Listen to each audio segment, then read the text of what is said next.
And welcome back to Hannity. Still ahead tonight, my interview with former Vice President Dick Cheney on Benghazi and more. But first, as the IRS scandal targeting conservatives continues to unravel, the pressing question remains, what political implications will all this have? Now, earlier, Fox learned that the House Ways and Means Committee will hold a hearing on Friday about this very matter. And joining me now with reaction is Kentucky Senator Rand Paul. Senator, your reaction? Well, you know, tomorrow morning I'll introduce a resolution that says, why don't we fire the IRS agents that abuse their power to target people for their political activities? President says he's going to do something if they're guilty. Well, it sounds like there's already been an investigation and no one's been fired. I'm afraid he's going to do about as much as he did after Benghazi.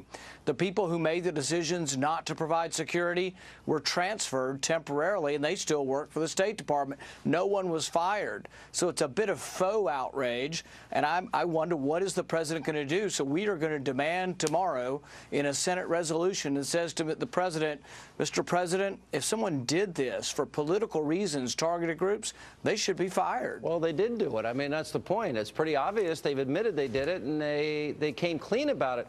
I mean, I guess the scariest part of all this, Senator, and look, these are words you use all the time. Tea Party, patriot, you want to make America a better place to live. If you're critical of how the government is being run, the country's being run, you talk about the Constitution, the Bill of Rights. I'm surprised you weren't investigated for that matter. Well, yeah, that's a pretty big group of people, those who have been critical of the government. You know, when I think of this thing, I think of what Lincoln said. He says, you know, nearly any man can be tested and maybe meet up to adversity, but if you really want to test a man, give him power.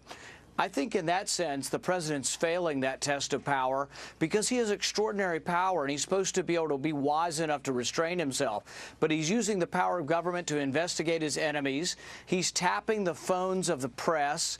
And it turns out last year he signed legislation that allows him to detain an American without a trial and send them to Guantanamo Bay.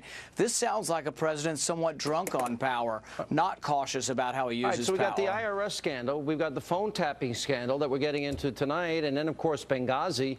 I noticed that you challenged Hillary Clinton to a debate on that very issue. What's the status of that? Have you heard from her?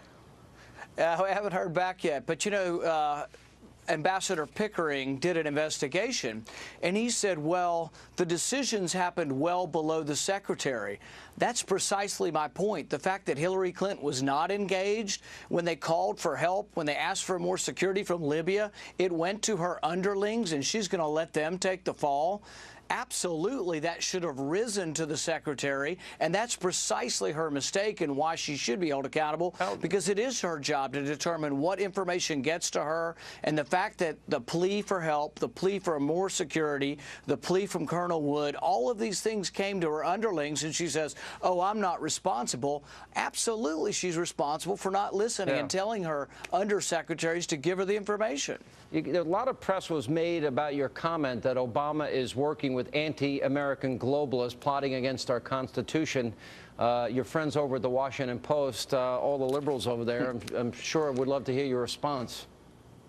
Well, you know, the one thing they can't get away from is there is a UN small arms treaty. We're not making it up. President Obama has sounded and acted in the UN as if he's supportive.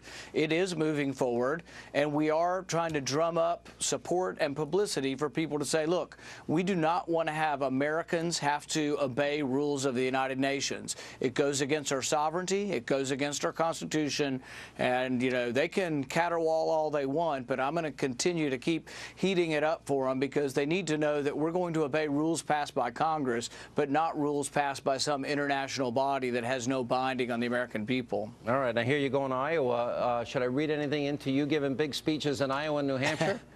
I guess it's just a coincidence, Sean. I don't know why. I keep looking up, and Iowa's on my schedule, New Hampshire's on my schedule, South Carolina. Really? Just now we got all three of them? I only saw two.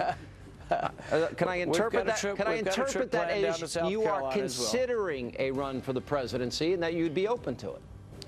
I want the party to be bigger. I want to be part of the national team that grows the GOP, and that means going to a lot of these primary states.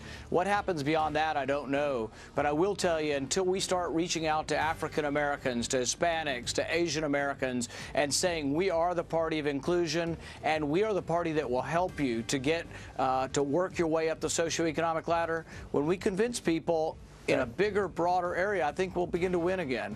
All right, Senator, good to see you. Thanks for being with us.